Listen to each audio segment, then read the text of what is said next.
Hey y'all, it's Sid and I'm back to do another review, and this is for 90 Day Fiance Before the 90 Days, Season 4, Episode 12. And this one is called King of Wishful Thinking.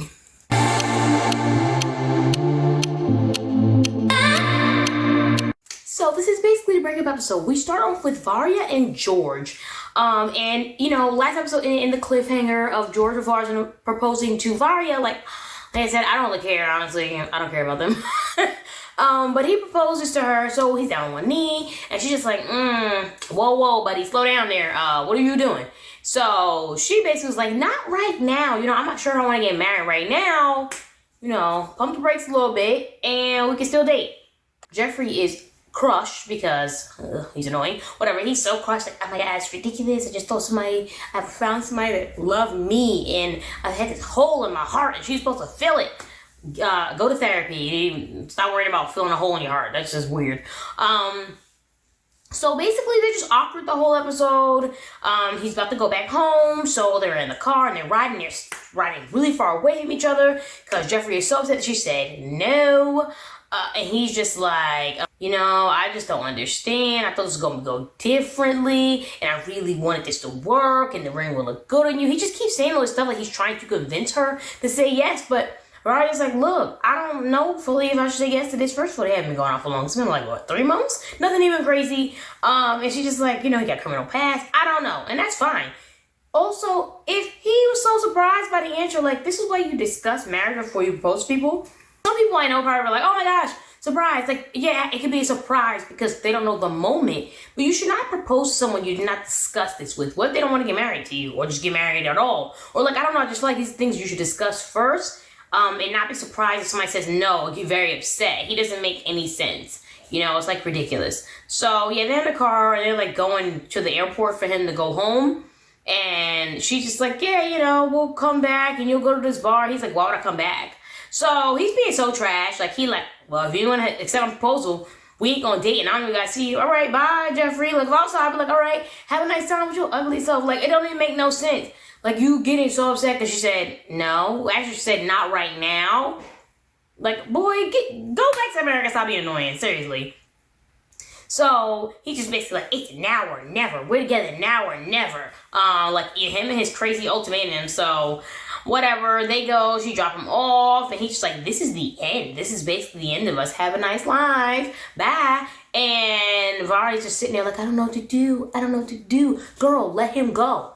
Let him go back to America. You dodged the bullet. Go home. Do not worry about him. No, what'd she do? Run into the dang airport crying. Oh, I just feel like this shouldn't be the end. And he's sitting there trying to be all cold because, really, his whole heart is broken and he's shattered to pieces. And instead of, actually trying to be sad, he wants to be like, oh, I'm a stone and I don't have to deal with you and we're never seeing each other again. So he's just like, I just feel like you're really emotional right now, but, it's just the end. And I don't know what you want me to do. So long story short, Jeffrey's a piece of trash, as he always is, and Varya need to just let it go. Like, okay, you don't want to get married to him. That's completely fine. He don't want to just date for longer. Whatever. He's just weird. He's I just didn't see this happening.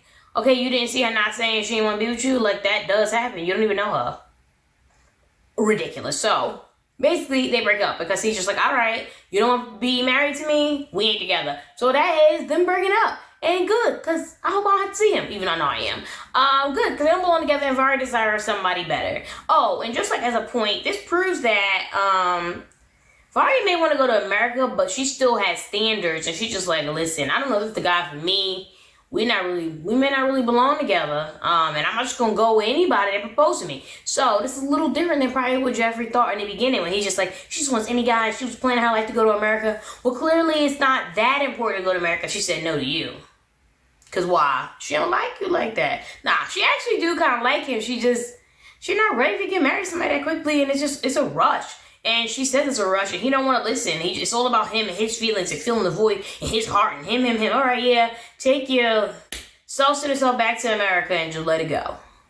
Then we're on to Ash and Avery who are on the verge of a breakup. Oh, gosh, this comes from Ash freaking talking about, you are heartless and you crush me like an ant. He says, you tried to destroy me. he's so dramatic. She's trying to destroy you because she called out you being a BS relationship coach and you being sexist. Right, Ash? That's how she's trying to destroy you. He's a master manipulator. He tries to come with these things and he's like, you try to destroy me and it's ridiculous. And I'm about to leave out of this house. I'm going to leave right now. And if you love me, you'll say you love me and you'll call me back in. What? Like, he's crazy. He is unstable and she need to leave this man. Like, he's just trying to play all these games so that she can get him to stay. And it's all because he's crushed and she needs to tell him that she loves him and they should be together. Like, he don't make no sense. She never said she didn't want to be with him. She called out his character and she called out his fake profession. She didn't say she didn't want to be with him. So him trying to say, like, I'll leave, you tried to destroy me. No, she didn't. You destroyed yourself. That doesn't make any sense. It really don't. It's so ridiculous. Like, I just can't deal with this man. He is so annoying. He really is. Like, I just can't. And they're headed out to go to a hotel so they can be closer to where his son and his ex-wife is, because they're going to meet the son and the ex-wife, meet up with them. And Avery's like, you know what, I want to go in a separate hotel room, you know, think to myself, be apart. He's like, what?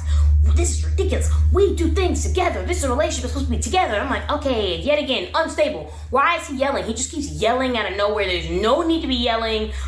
She wants to have a separate hotel because she wants a clear head because you're crazy. And then you just keep yelling anyway. Like, it doesn't make any sense. This man is like, somebody get him. And so she does sleep separately from him, and then they do meet up at the ex-wife's house, meet his son Taj and his ex-wife, Sion, and they go meet up to discuss things. And Avery finds out that Ash basically alluded to the fact that they broke up or that they got divorced 10 years ago, and really only got divorced a year ago, even though they were separated. So lies. Other lie, because we already knew these lies were going to come up, is that he basically said, yeah, Sion is fine with Taj coming to America. Lies. She does not want her child going to America. She wants her child being far away from her. That's not an agreement. And she doesn't even want Ash to go far away because then he wouldn't be able to spend time with his son. Makes complete sense. So he's a liar. And I just knew lies was going to come out because how nervous he looked when they were going to go by themselves, or anytime Avery brings up that she wants to meet the ex-wife, he looks so nervous. He doesn't know what somebody's going to say. You know, he's just a liar. So he's like, oh my gosh, what lies is going to come out when I'm not around and I can't cover it up and I can't manipulate and lie and be dramatic and be crazy, you know? So the truth comes out and Avery's just like, yeah, I don't know what's going to happen. So hopefully they'll break up because it's just stupid. And she's like, oh, he's a great person. She's trying to say to the wife, Sion, the ex-wife. She just was trying to give him a lot of praise, which is very strange to me because this man is emotionally unstable. He is dramatic. He is a manipulator. He wants everything to be like his way, and everything is about boosting up his ego. If she does something that doesn't, then she's crushing him like an ant. Boy, work on your ego. That ain't her fault your ego get crushed so quickly. It's not nobody's business but your own. So hopefully this light, you know, this new information that's been brought to light will get Avery to break up with him. But I'll call them the verge of a breakup.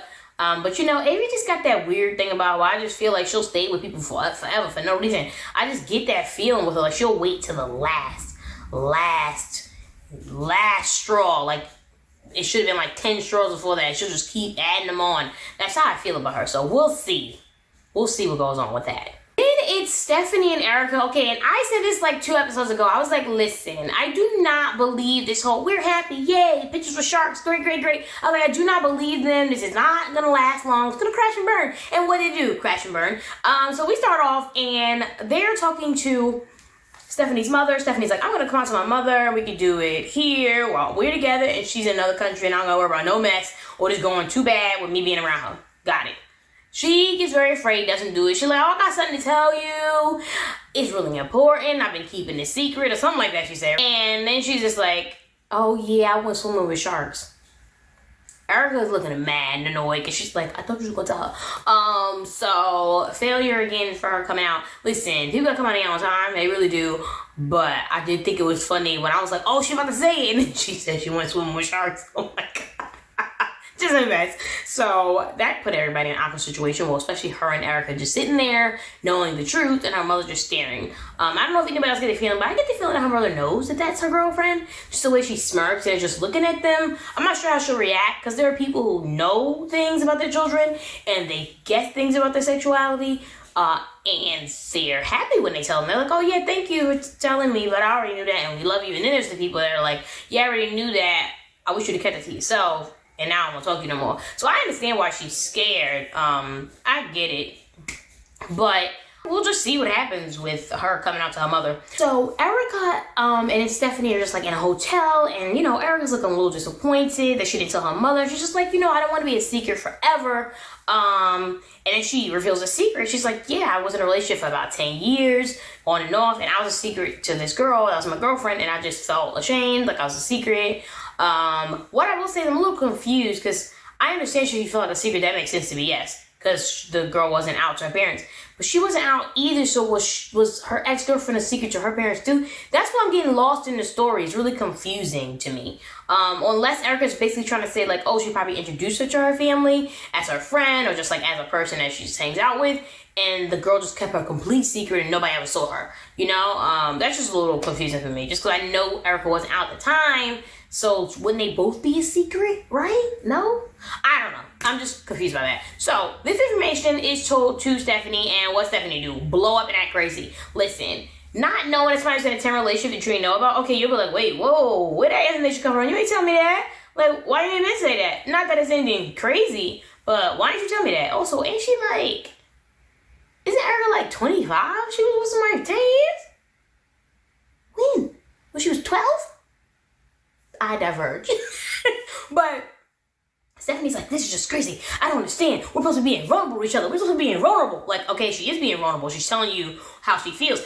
But, Stephanie's caught up in her own mind and whatever she thinks, and everything's in her head, and, her crazy reaction is just like, no, this is mine. This is what it's supposed to be, and you're supposed to be telling me things. You can't just spring it on me out of nowhere, and I just don't understand. I don't know how to feel about this. Breaking bowls. She runs out. Like, I'm just looking like, like, I don't even understand why Erica even deals with her. Like, Erica should just be like, all right, I'm done with you, Stephanie. This is ridiculous. And, Erica just starts crying in the bed, and she's like, this is just crazy. I try to help her insecurity. She tells me all these things that she has issues with, all her trauma, and I listen, but I tell her something that she's upset. Yeah, those are people you need to run from, because you're there for them, and then when you have something to tell them important, they're not there for you.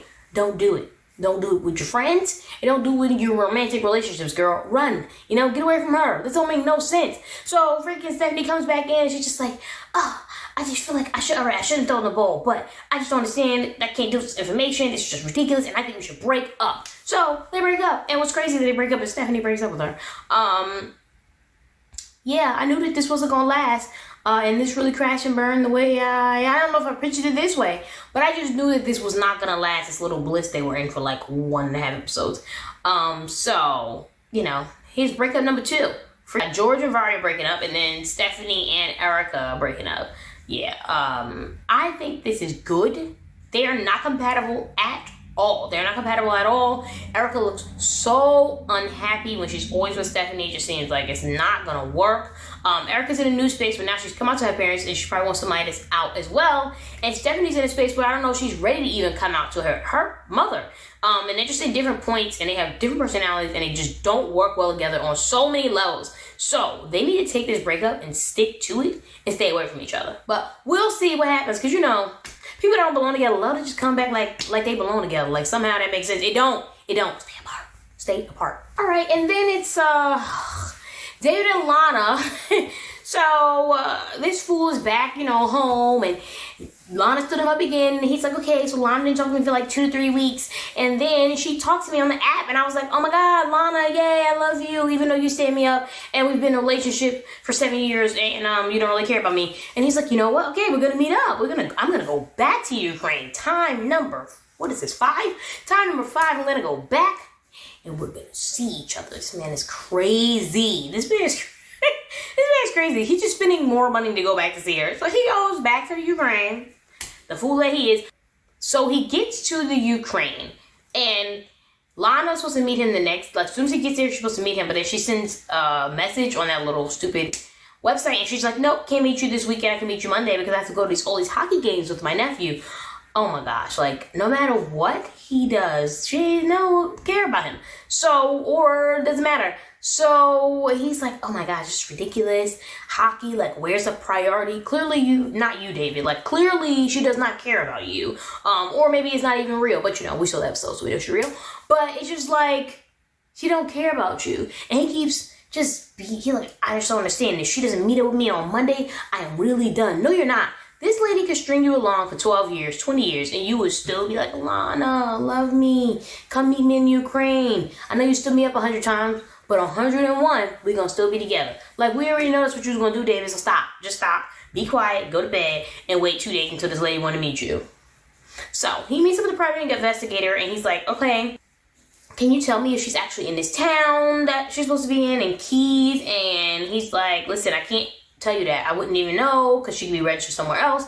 And basically she is scammed, so you can leave this lady alone. He's like, you don't know that. David's just acting crazy. You don't know that. He has his interpreter, tell the man that he doesn't know that. And he's like, you're fired. Oh my God. He put the interpreter in such an awkward situation. The girl's just sitting there like, okay, I gotta tell him that he's fired. So she does tell him that he's fired, but it's just like, oh. After all of that, foolish David does go, this is the end of the episode, and freaking Lana actually shows up. He's waiting for her. She shows up, and then it's Lana from the pictures. But I feel like he's gonna be like, see, she loves me. She showed up. She is real. Okay, she is real. She's a person for the pictures, but she still is not your girlfriend. She still is running game on you. She running you for that money. I mean, do your job. Have fun. But I'm like, for him, he thinks he's accomplished something, but like, no. She's talked to you for 7 years. You've tried to meet up with her 4 times and she stood you up with weird excuses. You came, and even though she met up with you, she left you for 2 days to go to hockey games. Or she couldn't even invite you to the hockey games. She could have sold you for coffee. She could have did anything, but instead she decided to leave you alone for 2 days and then finally show up. Like, this lady is going to string you along and run you for all you got. Because she got you exactly what she wants you. You will do anything for her. He will do anything for her. It doesn't matter because now she's real and exists.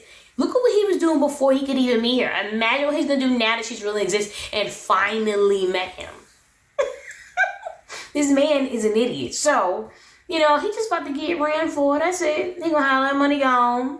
He annoys me so much because this is going to make him feel like he did something. And you did it, Okay, you got somebody to meet up with you after 7 years. Whoa. Good job. You did an amazing job. You're doing great, sweetie. Keep it going. But that is it. But I will say, I didn't think that he was ever going to meet Lana. I really didn't think he was going to meet her. But it still doesn't mean anything because she don't care about him. So let's just let that man do what he want with this lady. I don't care nothing about him. I'm about to drag him for all he got, Have a good time. And lastly is breakup number 3, Rose and Ed. So Rose, we come off of her, being really upset with Ed. And she like, listen, I don't got time for you. I see you, you piece of trash. I'm done. And she like, no, like, I don't have, so doing this supposed to start. She's like, I don't got time for it. No, you don't care about me. You ridiculous. I feel like you don't care about my son. You a liar. You know how to treat people. You hurt me. We over. We through.